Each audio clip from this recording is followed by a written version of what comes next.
Welcome to my house. It's another episode of the Back Catalogue podcast. This is the podcast where we are at our individual houses. And by we, I mean me, Apple, and my co-host / co-founder, Vincent. We dive into the streaming services. We tell you, the listener and the viewer, what is worth it and what is not. And look, we're here, straight up at the top. We're just going to apologize for this week and maybe next week because we're at our individual houses. Yeah. I said to Vincent, Yes. I woke up this morning, I said, I'm sick and tired. I've always been so sick and tired. And I said to Apo, I called him, I said, I woke up like this. And he was like, this is audio only. I mean, this is audio only, dude. And people will just see that. I mean, they will see you though. That's the physical medium and the visual medium. They'll see your face.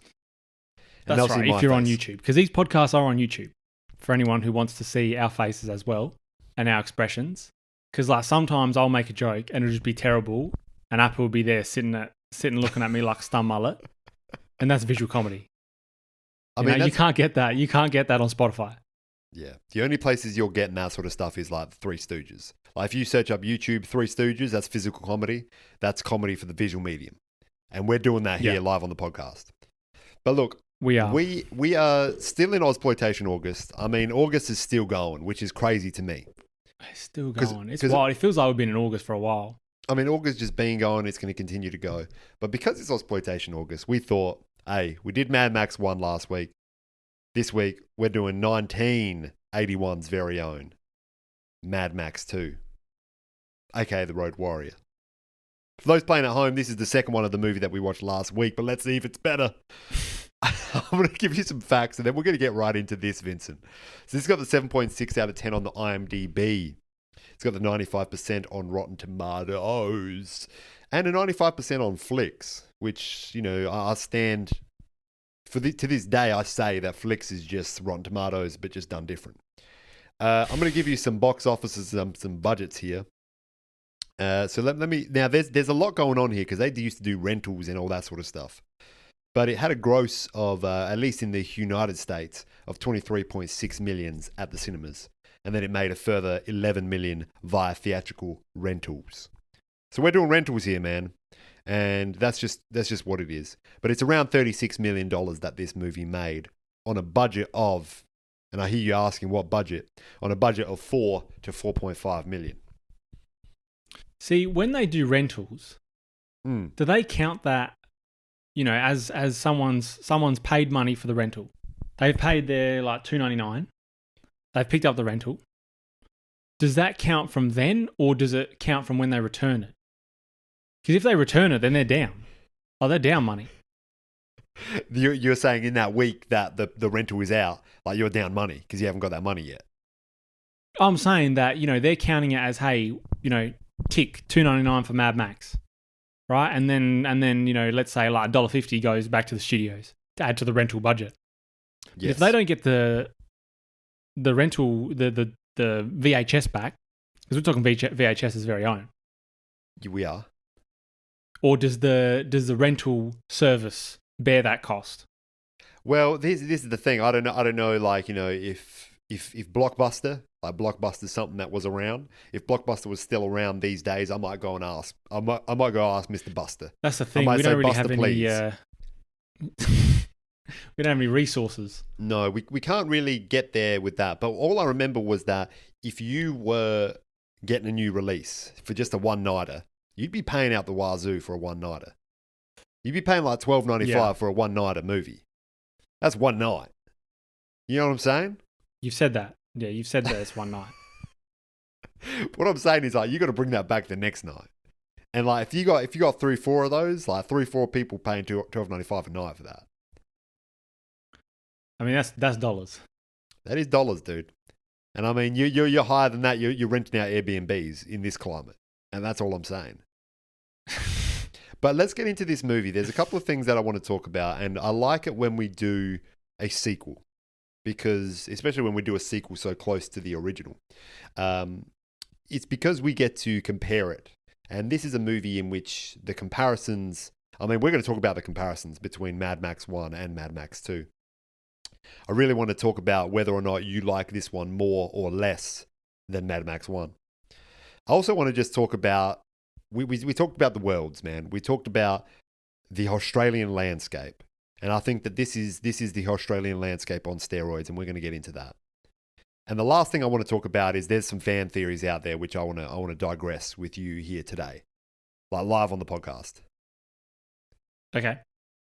I mean, look, you could sound more excited if you wanted to, but like you don't need to either. I'm excited. I was driving behind Vincent, like, there'll be times that we'll see each other out in the community as well. And I was driving behind Vincent today, and he was just looking in his rearview mirror. And dude, his eyes, like, he just looked like you seen them dolls that are just sitting behind like the glass window at some sort of antique store. And he was just looking at me with his dead eyes, and I was laughing, dude. Because in my mind, you were either thinking like, all right, how can I put on the brakes hard enough that I'm going to send this guy through the window, Mad Max style? Or how can I, like, what other devious plan can I do to just bring this man some terror? And that's what I saw in your eyes. But you know what? That's friendship, man. And friendship will do that. But this is Mad Max 2, and we'll get into it. Now, Vincent, I'm going to be real honest with you from the start. I preferred Mad Max 1 wholeheartedly to this movie. I think that this movie absolutely sums up ausploitation as I expected it to be. George Miller came, he made this movie, he ausploited, and then he left. He left. That's what he did. Now, what is your definition? What is your definition of that ausploit? There's gratuitous violence in this movie. That's one. And there's car destruction. I mean, that's and two. there's also nudity. I mean, that's 3. And that is my definition of that's what I thought was going to happen when we came straight out of the gate this August and we did Razorback. I thought we were going to get violence, cars, and nudity. And really, in that one, we didn't get much of any of that. I think, and I agree with you that those 3 points are the 3 points that you need for exploitation. The key point that you've missed that this movie does also bring is the Australia and the landscape of Australia. Of the Australia, yeah. But that was a given. That was a given. And I mean, that was a given, but yeah. I'm just, if we're stating the facts of the ausploitation and the stats. So there is the fourth pillar of ausploitation. Because realistically, if I'm thinking, Patrick didn't have that fourth pillar. Didn't, man. And also, Patrick didn't really have many of the pillars, which is why I don't think it was as good of a movie. That ausploited us because that exploited our time. And in a world where we have Patreon and it's available for 7 days for free, time is money. Time is money. Except for those 7 days. Time is money. And also money is money. Money is money, and that according to inflation and things, it will keep going up. But here's the thing that I want to tell you about, right? No, money will keep going down. Money goes, yeah. And I was mixing up my inflations and my cooperations and whatever, all those sort of financial terms. But here's what I want to talk to you about, Vincent. I want to get into the fact that what I think this movie missed out on, again, what I think this movie missed out on, one of the reasons I think it was a lesser movie, was that we spent a lot of time with Max. And again, Max was just not a intriguing or interesting character, again, in this movie. Max, I will say this with my entire heart and my entire body and my entire soul, that Max was the least interesting character out of the whole bunch of very interesting characters in this movie. But I think, because we're focusing more on Max, we focus more on Max in this movie than we did in the last movie. The last movie I talked about in that first half, I loved that part because they were focusing on Goose and the other members of the patrol that they have, the highway patrol, whatever they're called. They also focused on the gang, the gang in that movie. This one, yeah. I mean, you had Barney Humongous, and that's it. You had him do a bit of a spiel. You saw that his face has been obviously damaged in some form. Mm. He's probably just dehydrated because they ain't no water. Well, we should say, because I completely forgot about doing the synopsis here. We should say what the synopsis is now that I'm thinking about it, because we're talking tell Barney them what the Humongous. movie's about. So the movie is about a former police officer is now a lone wanderer. He lives to survive and is none too pleased when he finds himself the only hope of a small group of honest people running a remote oil refinery. Now, this is set like many millennia, many moons, many days, beyond the first Mad Max movie. And see, there's been I wars. disagree with you there. About what? Well, they did the intro right at the start of this movie. I'm just. and they showed the black and white footage. Let me just explain the movie, and then you can disagree with me. No, I'm saying I don't think that is what the movie. I don't think this is set. All right, well, you keep talking then if you're going to talk. It is set. It is set after. Is that what you're trying to tell me? That it's not set after the Mad Max? No, I know, movies? but I think they just wiped the slate because in the previous movie it was very clearly this is in. You guys don't know Australia, but this is Australia. Yes, that's right. But this one here, they said, hey, no, actually that was after Heads, they were just talking, and then like Heads got on bikes and started running down folk. Now I'm just going to get on the phone with you right now. I'm going to get off the podcast, get on the phone with you and tell you about 5 reasons why you're wrong. And then I'll come back on the podcast, tell you about 5 reasons that you're right, just to bring this aura of positivity to this podcast. But I'll tell you the 4 reasons why you're wrong. And one of the reasons is that there is flashbacks to his wife and whatnot. I know that. I know that. But I think they just said, hey, that other movie was actually not what you thought. It was not set in the time that you thought it was. So you're saying it was set in the time where like there's no fuel, people out there like buck as wild. In it was becoming that time, like that had already happened, kind of thing. I'm gonna get the transcript out. And we could get the transcript out. I think what it was telling me was that is Mad Max is a life that has been lived, and then all the oil refineries started blowing up, people started doing wars, and then realized like when you ain't got no guzzling, you ain't going anywhere. And that's when this sort of dystopian future was built. But you know what? All right, well, I'm going to find it right now. From a narrative perspective, it doesn't really matter that much because there's not much story, which I think is a good thing in a way. There's not much story to these movies. It's about, we got to get from one place to another. And in this case, it is Max is got to help out this group of honest people survive and make sure that they still have their oil so they can get to the Sunshine Coast. And that's in the northern parts of Australia. So that's warm. Northern parts. They say it's warm, but like you don't really want to be warm when you ain't got no water. You know what I mean? Like you want to be far away from the heat if you ain't got no water. Yeah, that's right. I don't know why they're looking for warmth if that's what they're looking for. But essentially, Max is there to just be a character within this space and do crazy driving stunts. I think that You're still looking at if it's in the same timeline. I'm still reading transcript here. You're reading timelines here.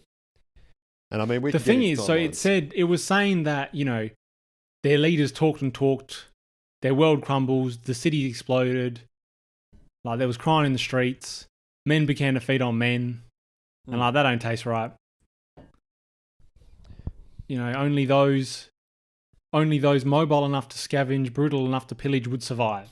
The gangs took over the highways. And while this was playing, it was showing the flashbacks of the first movie. The gangs taking over the highways. Was that talking about Max, though? That's when they started talking about how Max, he was a patrolman. He started like putting 6s and 7s together and he made 8. And then he became crazy. It doesn't say anything here about a patrolman. It just said, the warrior Max, in the roar of an engine, he lost everything and became a shell of a man. And like now he's looking for shells.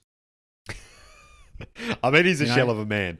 Mel's a shell is all I'm saying about this podcast. He was a shell of a man from the get-go in the first movie.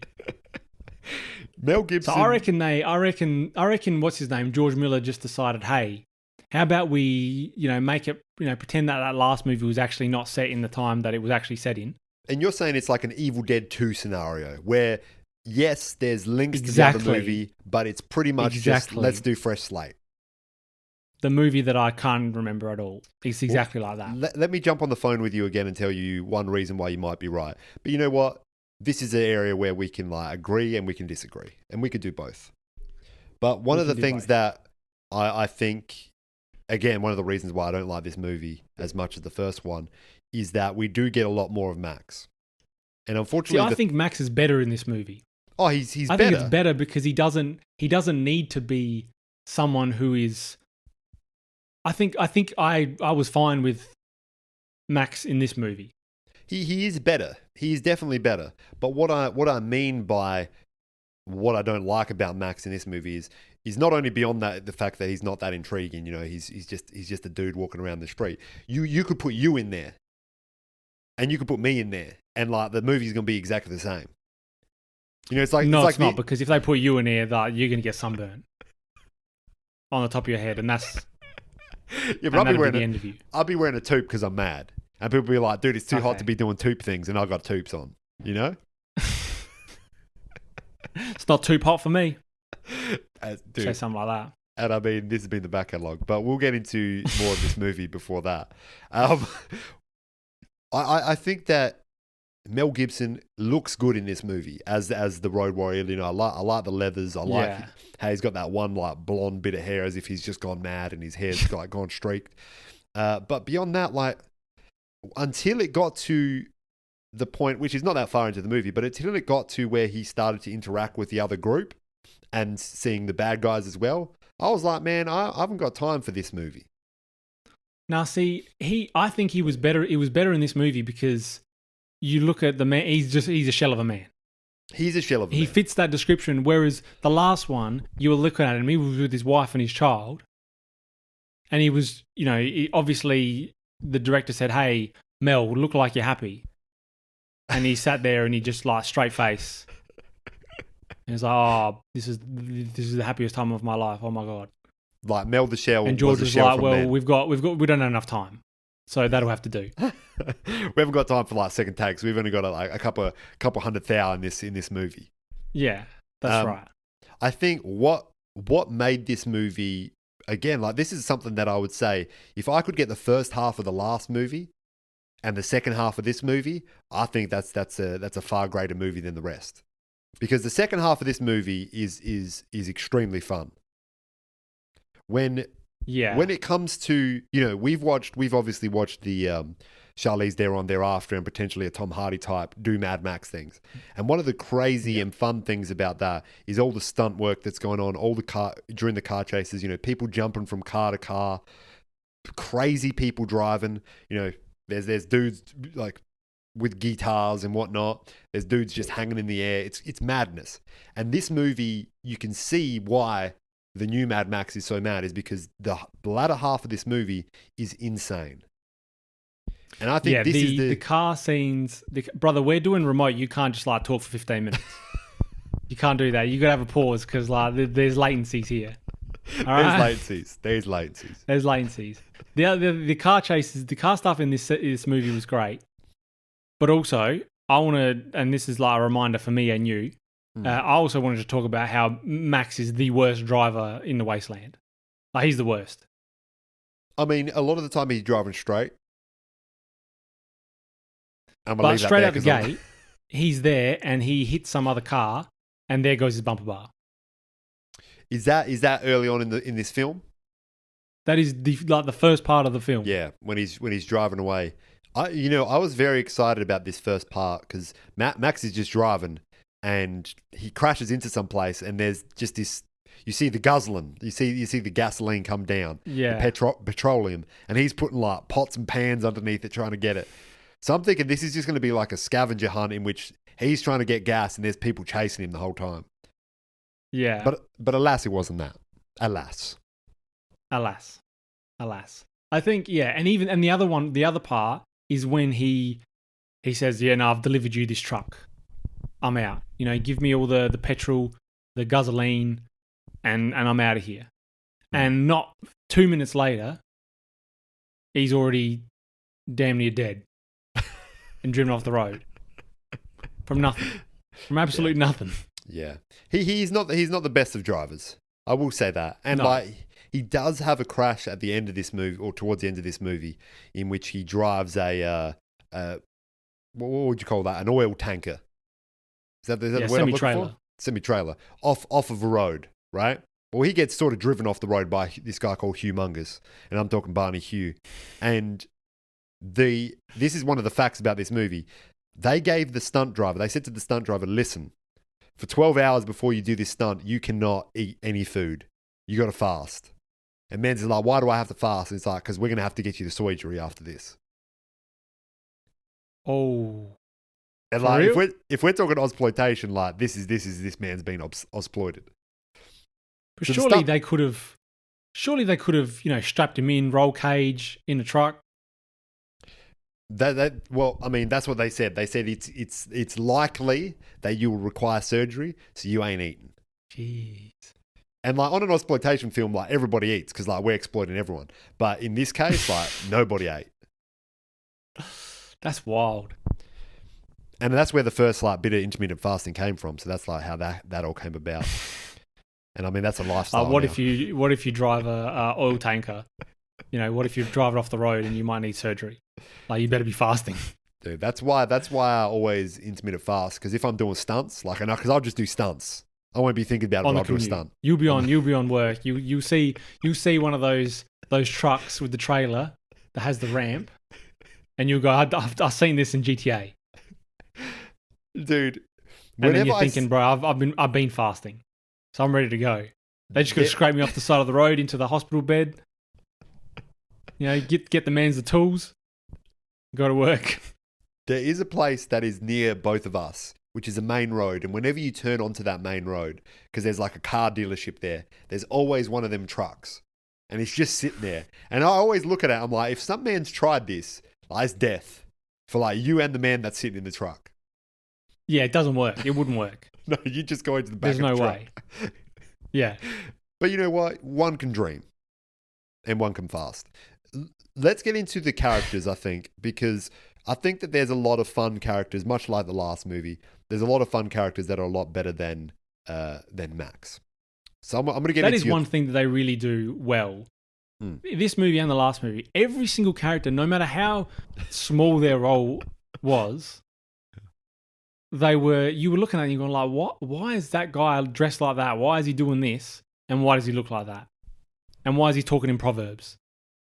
I mean, that man's that talks in proverbs, like, hilarious. I'm going to give you some of the names here, and we're just going to get into like why there might be the best actor in this movie. So one is the feral kid. So the feral kid is a kid that's like a dog. Like, man's is 100%. He's also dressed he's dressed in furs. He is. And I don't know where he's getting those furs from. And then the funny thing about him, like the actor is named Emil Minty. Emil Minty. Which is like, I mean, if you're part of the Minty fame, like that's a pretty good candy. But the thing about Emil Minty is he is also the narrator of this movie.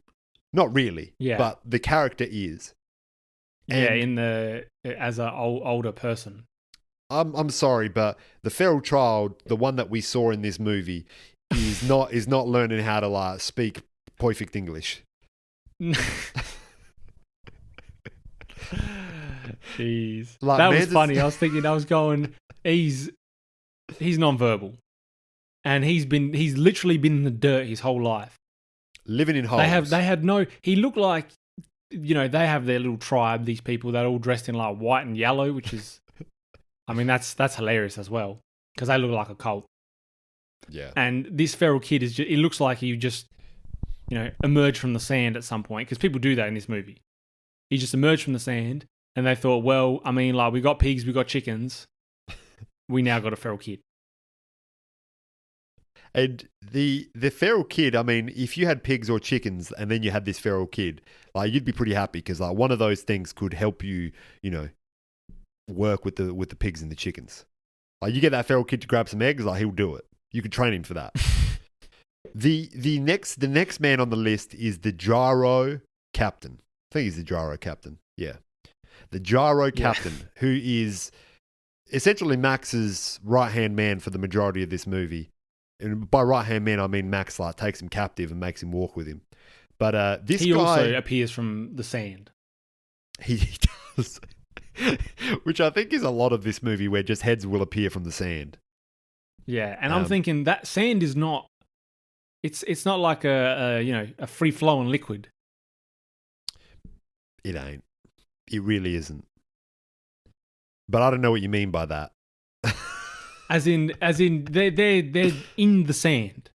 They're buried in the sand, and they jump up, and Mans gets a hold of Max. I do see what you're saying now. There's no way if you're buried under sand, you can just jump up and start swinging. There's no way. And now that you say that, that is pretty hilarious. That these guys are just they're like neck deep in sand and they're jumping up and they're starting fights. Yeah. Now this guy is like, I mean, just his face is very. When I see his face, I've seen it everywhere.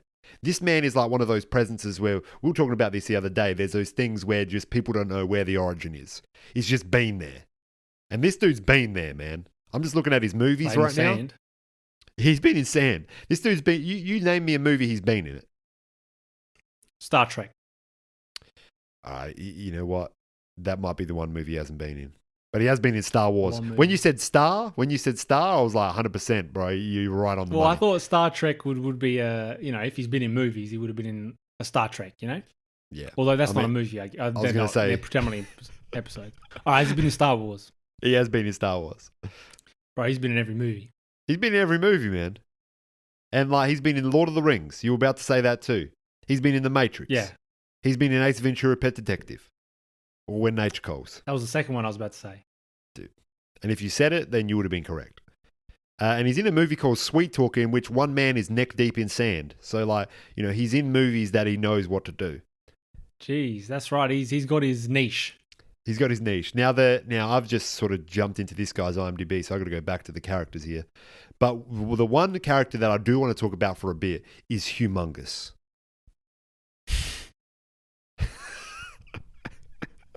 And we're talking about...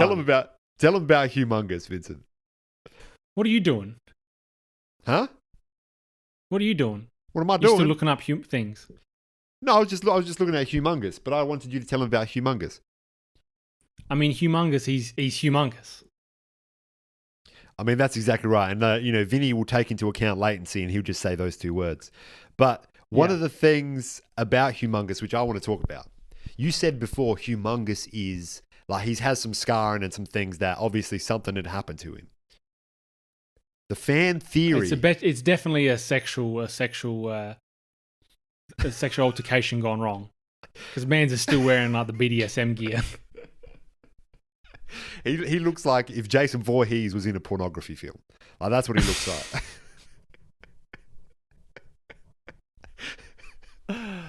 And I mean, if your name is Humongous and you're a Swedish actor, like you're not going to be in an adult film. You're going to be in a pornography film. But that's just the state of it. And one of the theories is that this man is actually Goose.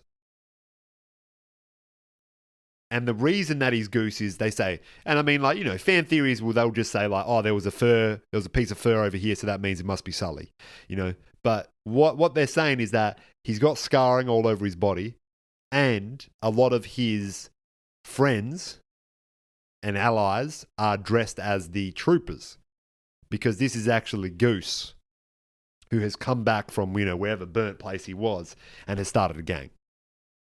And he's just like started again, and he's like started the gains, and it's strictly TRT. Oh, dude! I mean, whatever this guy was on in the 80s, like it's stronger than anything that's on now. And Goose apparently turned Swedish as well. Is that he does turn Swedish, but like that could be part of the burning process. Like if you burn a man's and also voice he box, has that gun that looks like it's from his like grandfather. Well, Goose has that gun in the movie. You just reminded me of that. Has a similar gun to that in the movie, and also there was another thing that they had said. I think it was because as well that he's quite a good driver compared to a lot of the other ravagers and savages that we see, which means that maybe he was a patrolman in his past life. But you know what, man?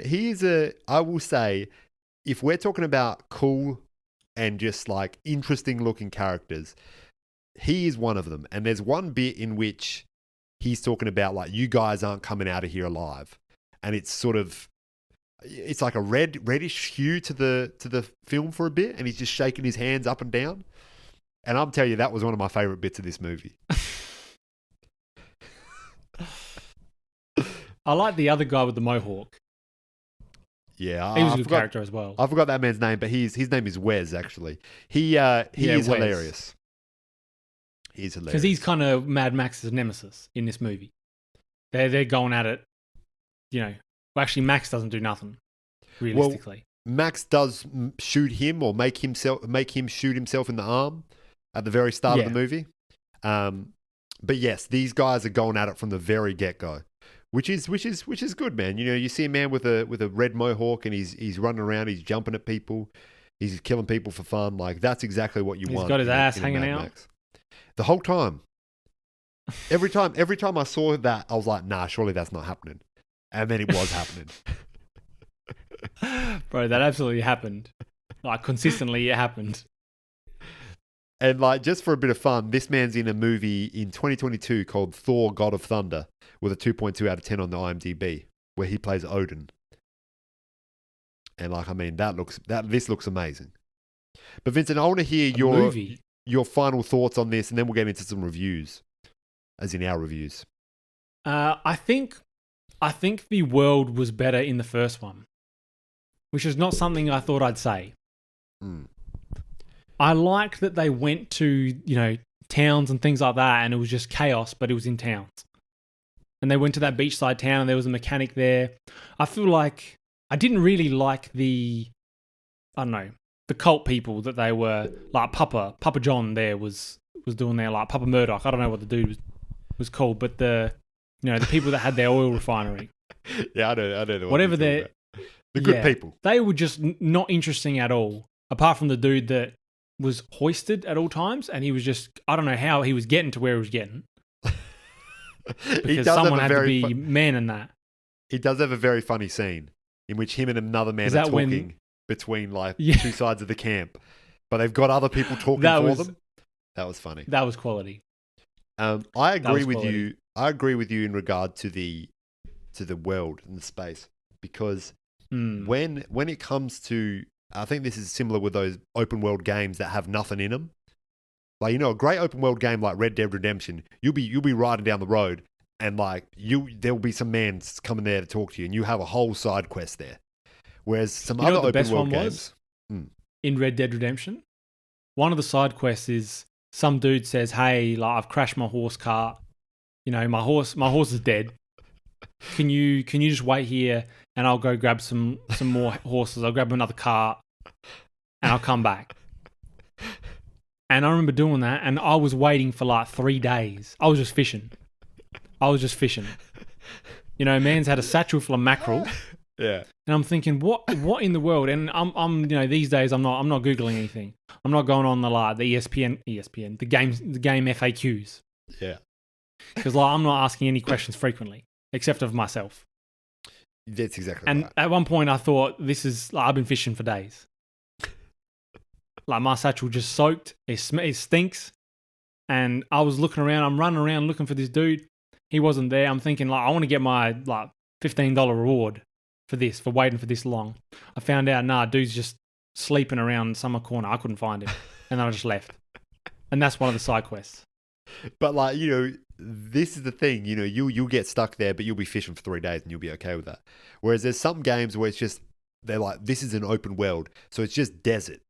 And you just got to walk through the desert. And that's what this felt like. And I get it because it felt like... Go on. So it felt like there was only 2 places in the whole movie. There was the place where this camp was, and then there was wherever this gang was, which seemed to be around the corner. Just up the hill. Yeah. That's what it seemed like. Yeah. And they were the only 2 places in the whole movie. And we're working on planes here, so you should be able to see the gang. There's no big mountains there. It's just flat road. But I do agree with you that the world felt a little bit bare compared to the first movie, which I think made it more exciting. And also, you want sets, you want set pieces, you want things that people can look at and be like, this is a wild place. This is a courthouse, but it's actually just in a big warehouse, like what was in the first one.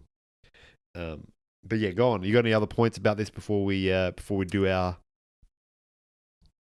Yeah, I agree. I don't think this movie was that good. I didn't really think the story was that interesting. You know, I think I did like Max as a character.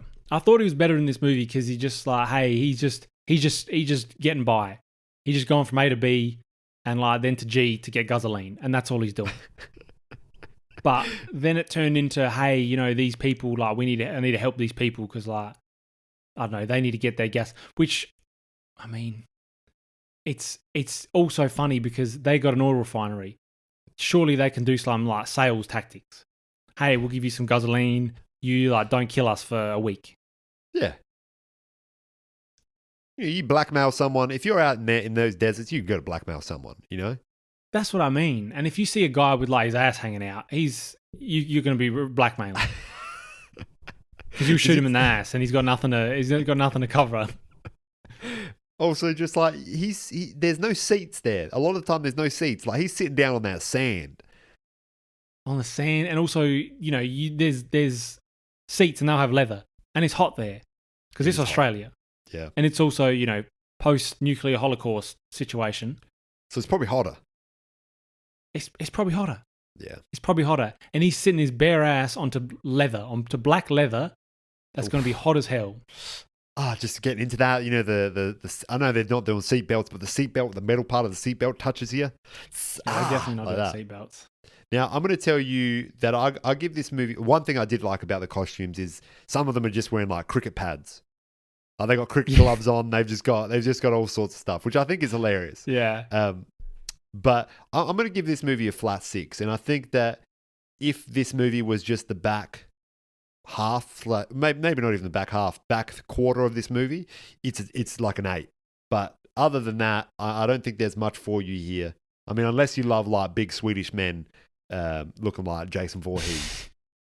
I mean, there's something for you there. Also, when I was thinking, because in this movie, you know, Max doesn't have any bullets in his shotgun. Right? And I was thinking to the new one that might be starring a Tom Hardy type. Are you okay there? You want to look like humongous or something? I'm listening. You like flexing. You can't see that. You can only see that on your camera. The people at home can't see that. For the folks at home, like if you want to see a picture of humongous, just look at the other, just to the left there. To your left. It might be somewhere. It'll be somewhere. I can't remember what I was going to say, but you know, it was cool that Tom Hardy in the other movie, he only had like one bullet, and was he going to use it on himself? And I mean, that's the state of the world, but you got to give us your review before we get into this. I can't remember what I did the first one, but whatever that is, take like 1 off that. You know, the Mad Max -1. Dude. Yeah. Oh, man, you're not going to be happy with this. Dude, you're not going to be happy with this. Like, I mean, that was Mad Max 2, and this has been the back catalogue. You can say talk soon? But I don't want to talk anymore.